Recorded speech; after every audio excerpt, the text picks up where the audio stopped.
saya sudah mengatakan kepada Prof. Dasko bagaimana mengatasin keinginan rakyat yang sudah kelaparan carry over 10 tahun kemarin, ya, kemudian ada geopolitik yang mencekam, bisa ada sedikit quick win yang bisa membuat rakyat ini ada sentuhan-sentuhan, tinggal itu aja ya. Tapi saya sering tidak percaya pada statistik yang diucapkan oleh kabinet. Masalahnya itu, mama juga nggak percaya. Kalau saya korting 50%, bagaimana membuktikannya? Oh, ada grafiknya. Oh iya. Tapi grafik itu bisa direkayasa hanya untuk menjilat presiden. Dalam pidato saya bilang, makin banyak dokter pertanian, makin terpuruk pertanian kita. Makin banyak dokter profesor dalam bidang teknik, makin terpuruk perindustrian kita. Yang salah siapa? Apa yang salah kampus? Apa yang salah mereka bukan? Apa yang salah profesor-profesor? Bukan. Yang salah adalah karena kita tidak punya national guidance untuk menjadikan bangsa ini mandiri. Kira-kira seperti itu. Assalamualaikum warahmatullahi wabarakatuh. Waalaikumsalam. Yang saya muliakan Profesor Dr. Supmi Dasko Ahmad SHMH yang berkenan hadir ke ruangan ini. Ini ruangan magic buat saya, buat Jumhur, dan buat para seluruh aktivis yang pernah hidup dari penjara ke penjara. Karena apa? Disinilah dulu Bung Karno berada, di ruangan ini. Satu lagi di ruangan Student Center yang sudah mungkin sekarang bentuknya sudah lain. Kami berkembang di sini untuk menjadi aktivis, pemberontak untuk kepentingan bangsa dan rakyat Indonesia karena mewarisi pikiran-pikiran Bung Karno. Orang-orang aktivis di ITB tidak akan pernah gentar untuk menegakkan kebenaran walaupun pahit. Meski misalkan Jumhur Hidayat yang bapaknya calon dirut Bapindo Bang waktu itu gagal gara-gara bapaknya di penjara, Jumhur di penjara, akhirnya bapaknya terbengkalai. Itulah cerita kami berjuang pada akhirnya kemudian bermetamorfosis menjadi pemikir yang kemudian saya alhamdulillah dalam 5-7 tahun terakhir bisa memproduksi tulisan-tulisan. Jadi bermetamorfosis dari aktivis jalanan. Nah dulu saya bersama teman-teman dari kelompok lain, dari kampus lain seperti Unpad, PD Juliantono dan lain-lain, membangun gerakan-gerakan tanah untuk rakyat, membangun gerakan buruh, membangun gerakan lain-lain, dan itu masih relevan sampai sekarang.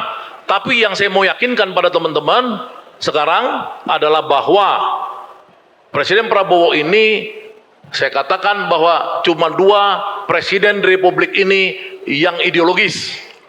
Menurut keyakinan saya, yang saya dapatkan ruhnya di dalam ruangan ini, di dalam kampus ini, cuman Soekarno dan Prabowo Subianto. Tapi dalam buku saya itu nanti yang dibagikan, di situ saya menulis ketika saya di penjara, saya menulis tentang nasionalisme Soekarno muda. Jadi bapak-bapak harus tahu, ibu-ibu harus tahu, beda nasionalisme Soekarno muda dan ketika dia menjadi tua, menjadi semakin pragmatis dan lain-lain. Nah, untuk seorang Prabowo Subianto, alhamdulillah sampai umur 75 tahun, dia ideologinya masih sangat kuat.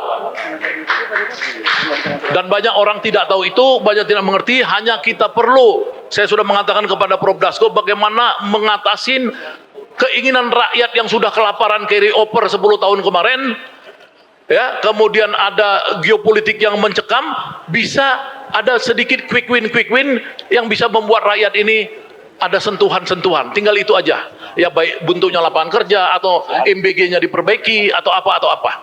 Demikian mungkin saya nggak bisa lama karena dibatasin. Buku ini tentu banyak pengorbanan saya, ya, istri anak saya ada di sini, mereka sering waktunya saya ambil karena apa? Karena mana istri saya Flor Paumen itu waktunya banyak saya ambil ya, sehingga saya meninggalkan dia terus-menerus kalau nulis. Kemudian yang paling penting saya di sini bangga dengan kehadiran Raffi Ahmad. Ya. Banyak orang tidak tahu kenapa saya bangga sama dia. Ini saya mau nangis sebenarnya. Saya mau nangis. Ketika saya ketemu Habib Rizik kemarin 2 minggu lalu sama Jumhur, Habib Rizik bilang, kan gua kagum sama Raffi Ahmad. Gua bilang, gua aja kagum sama lu, Bib. Gimana lu kagum sama Raffi? Gua bilang, pasti gua lebih kagum.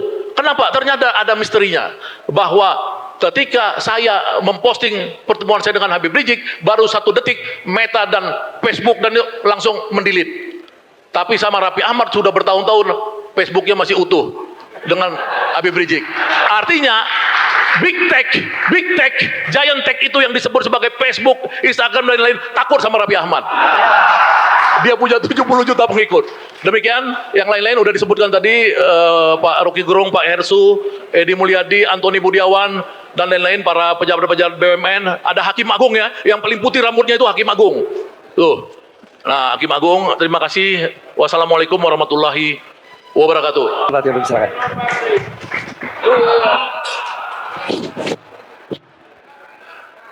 Oke, saya mau ucapkan pikiran dan saya minta diinterupsi juga oleh pikiran dari mahasiswa. Saya mau dengar apa yang akan Anda kritik pada saya. Tiba-tiba kita punya energi untuk menghasilkan ulang Indonesia. Tiba-tiba ITB menjadi penting, bukan karena seminar ini, tapi diganggu oleh mahasiswa. Saya pakai istilah diganggu, bahasa Inggrisnya diinterupsi. Kebijakan harus diinterupsi supaya dia tidak jadi monolitik. Kita bicara tentang Prabowonomics. Saya nggak pernah tahu apa pikiran Prabowo. Sampai akhirnya dia sinopsiskan dalam istilah Prabowonomics, maka timbul percakapan akademis. Begitu disebut Prabowonomics, orang berpikir bahwa ada metodologi di situ, ada ideologi di situ. Jadi apapun, Prabowonomics sudah jadi genre economics. Baik buruknya, Anda bongkar secara metodologi. Apakah Prabowonomics berinduk pada Keynesian economics atau berinduk pada Milton Friedman? Itu tugas intelektual. Bahwa Prabowonomics tidak dimengerti oleh 70% kabinetnya, itu kesalahan rekrutmen.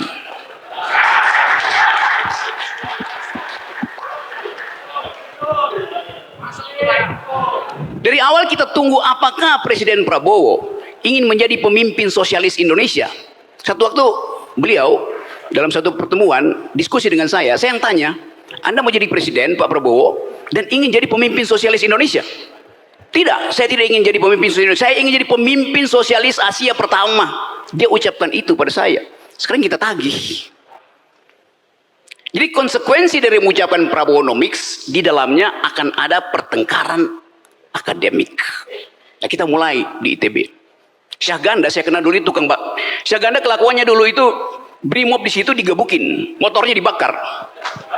Tahun 90-an, saya bolak-balik ke ITB. Karena ada relasi antara anak UI dan ITB untuk menumbangkan Soeharto. Jadi dari awal, forum ini adalah forum politik. Anda masuk di Aula Barat, Anda pasti berpolitik.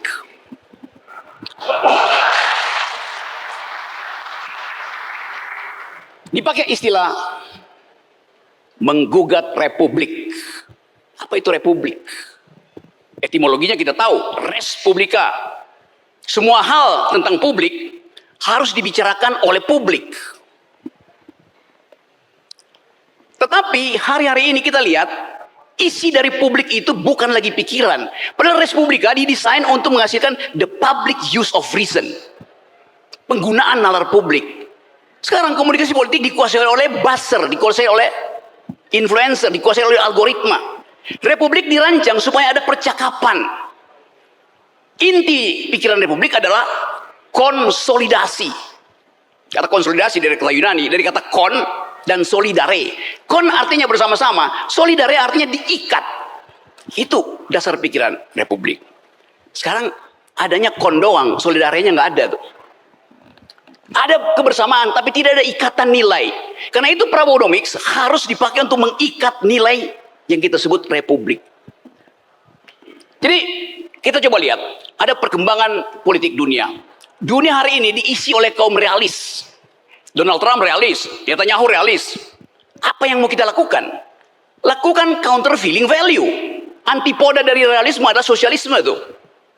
Jadi kalau kita ingin buktikan bahwa Prabowonomics itu bermakna secara akademis, uji dalil-dalilnya tuh. Coba kita lihat di awal. konstitusi kita bilang ekonomi boleh dihasilkan melalui akumulasi, artinya kapitalisme. Apa itu? Korporasi. Tetapi konstitusi juga bilang ekonomi harus menghasilkan kemakmuran bersama. Itu pentingnya badan usaha milik negara. Konstitusi juga bilang bahwa kehidupan ekonomi harus pro pada rakyat kecil. Karena itu ada koperasi. Jadi ada 3 player di dalam ekonomi kita. 1 korporasi, tugasnya akumulasi. 2 BUMN, tugasnya menghimpun kekuatan untuk kemandirian ekonomi. 3 adalah koperasi untuk human solidarity itu. Lengkap ada di situ. Jadi kita tidak memusuhi kapitalisme. Wong di situ disebutin fungsi korporasi. Kita menganggap bahwa negara ini peduli pada keadilan sosial kalau kita tafsirkan Prabowonomics sebagai bagian dari upaya untuk human solidarity. Di situ ideologinya tuh. Jadi teman-teman semua, ada kesempatan untuk duel argumen. Ada kesempatan untuk menguji kebijakan. Kalau kebijakannya salah, bukan ekonominya, bukan ilmu ekonominya yang salah. Economics doesn't lie. Ilmu ekonomi tidak mungkin salah. Economics does. Yang salah itu ekonom. Ilmu ekonomi metode, apa yang salah di situ? Tapi turunan derivat pertama dari metode adalah kebijakan. Jadi dengan pandangan itu kita bisa evaluasi. Apakah MBG salah? Tidak. Dalilnya jelas, sosialisme. Apakah koperasi salah? Tidak. Dalilnya jelas, human solidarity. Yang salah adalah cara kabinet menafsirkan isu tentang Prabowonomics. Jadi apa konsekuensinya? Lanjutkan ideologi itu dengan basis sosialisme. Tapi saya sering tidak percaya pada statistik yang diucapkan oleh kabinet. Masalahnya itu, Mama juga nggak percaya. Kalau saya korting 50%, bagaimana membuktikannya? Oh ada grafiknya, oh iya. Tapi grafik itu bisa direkayasa hanya untuk menjilat presiden. Kan kejujuran mesti diberikan tuh. Jadi, kalau dikatakan bahwa krisis sudah sedang terjadi, pasti. Tapi mitigasinya bagaimana? Itu soalnya tuh. Saya beri nama keadaan hari ini dengan faktor tertahannya suplai energi dunia dan kondisi daya beli masyarakat kita hari ini. Kita ada di dalam keadaan the beginning of the end. Semua data sosiologi ada di situ. Kalkulasi politik ada di situ. Jadi kalau kita buka persoalan, dengan gampang kita tahu ada potensi kerusuhan politik di tingkat elit. Bayangkan misalnya kalau dia crossfire dengan 20 hari tidak tersedia BBM yang diklaim oleh Bahlil. Mudah. ITB bisa bikin modeling untuk uji itu. Bahwa akar ketiga dari 8 sama dengan 2. Karena 2 pangkat 3 adalah 8. Matematikanya ada di situ. Tapi kalau keadaan itu dihasilkan semata-mata dengan matematika statistik, semua variabel bisa berubah. Jadi kita ingin persoalannya terbuka itu. Dan saya anggap bahwa kabinet, menteri-menteri, sejumlah menteri lebih sibuk dengan public relation dirinya tuh. Tidak mau mendengar public opinion publik.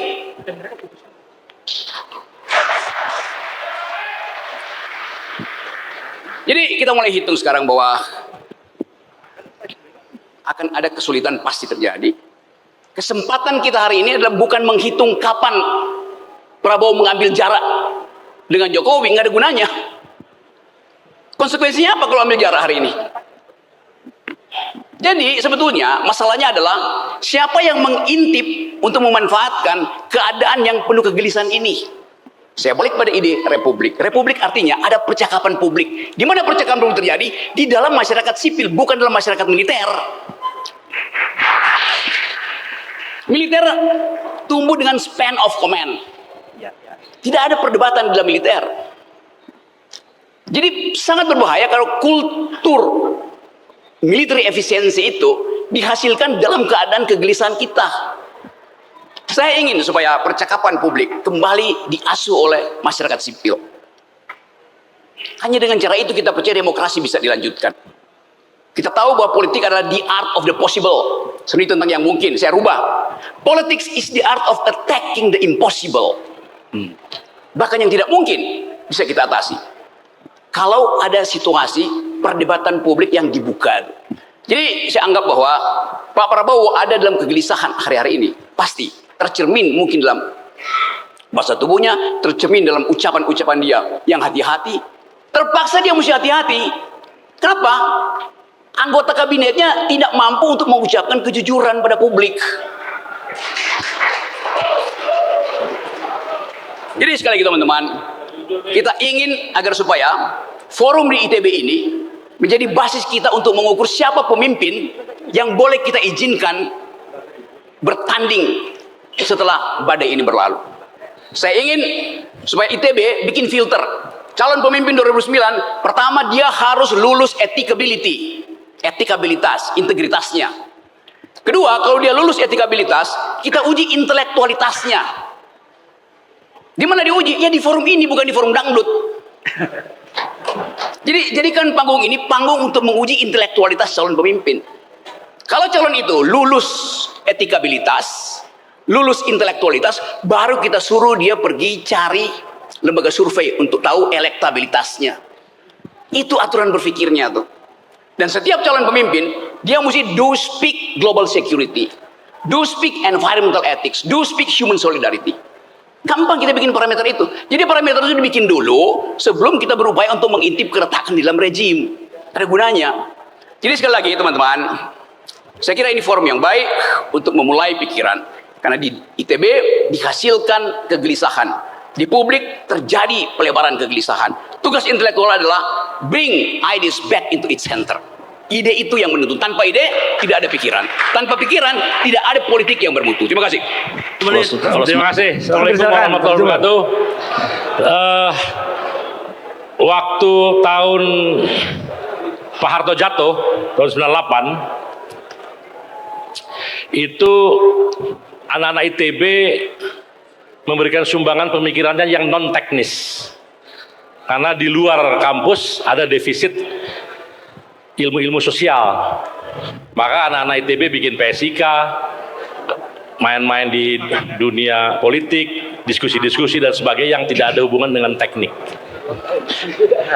Jadi ada defisit di luar, dibantu oleh anak-anak ITB. Sumbangan industri pada PDB pada waktu itu masih sekitar 30%.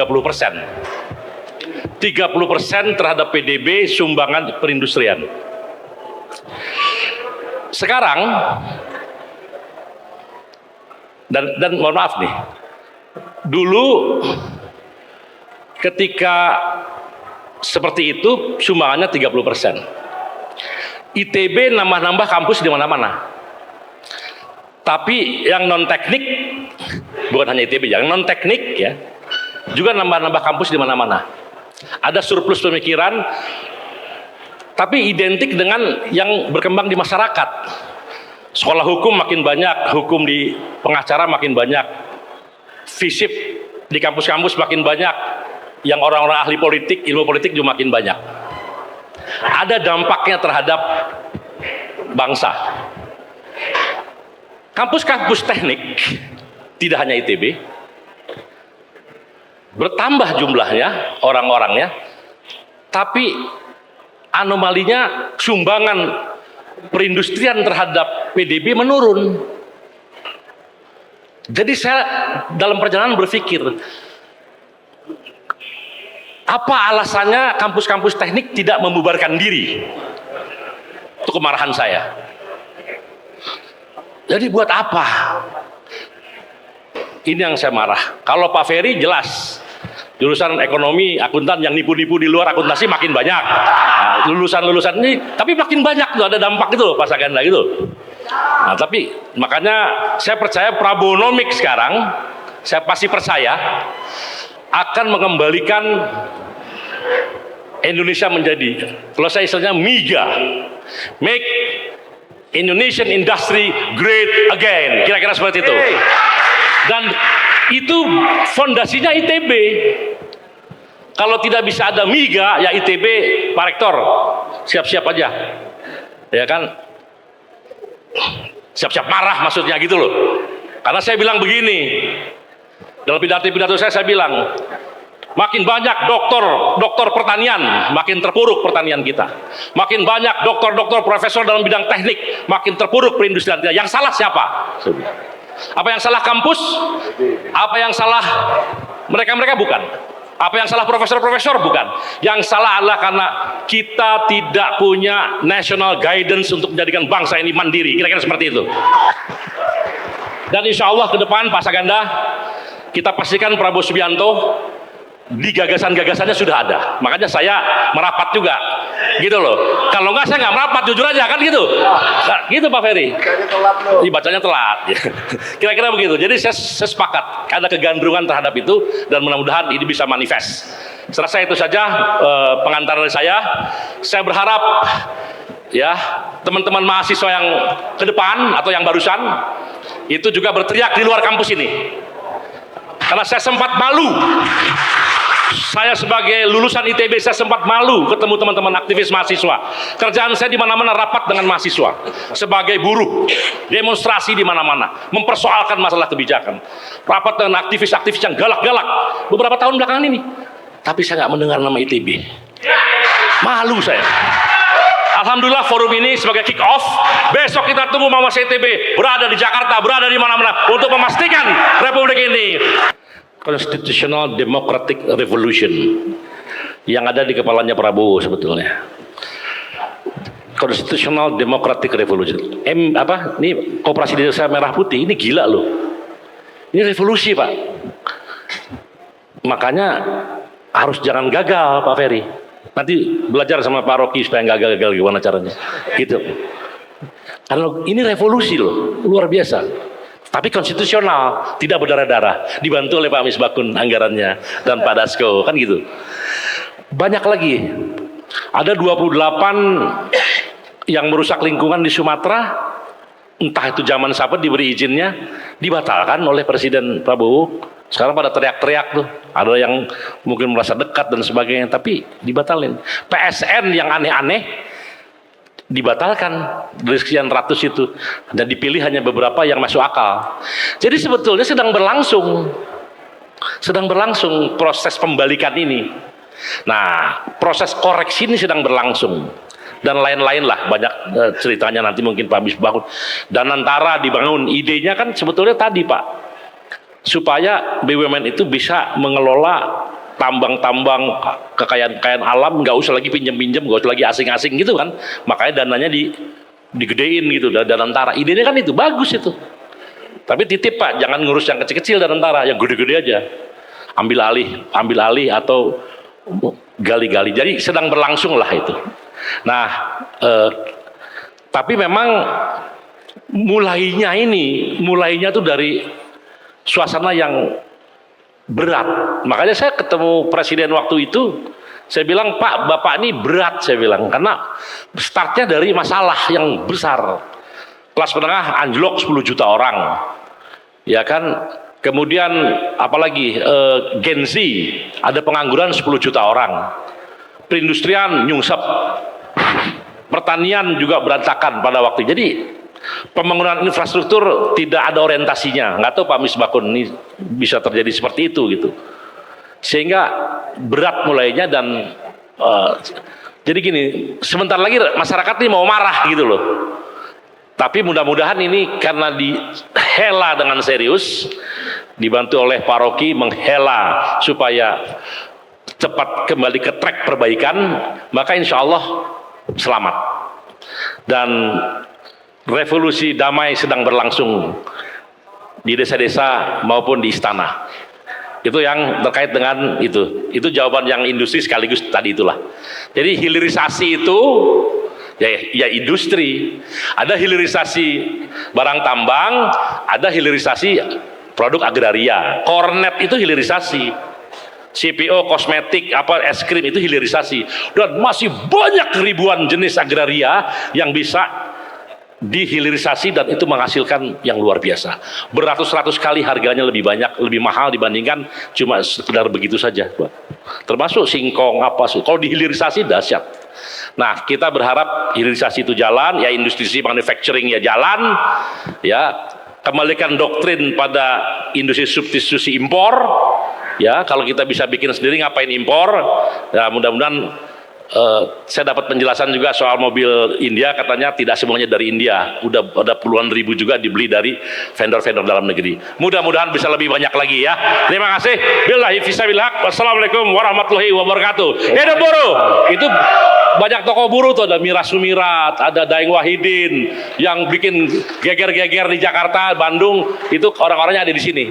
Ya, mudah-mudahan besok bisa kolaborasi sama mahasiswa, termasuk mahasiswa ITB. Terima kasih.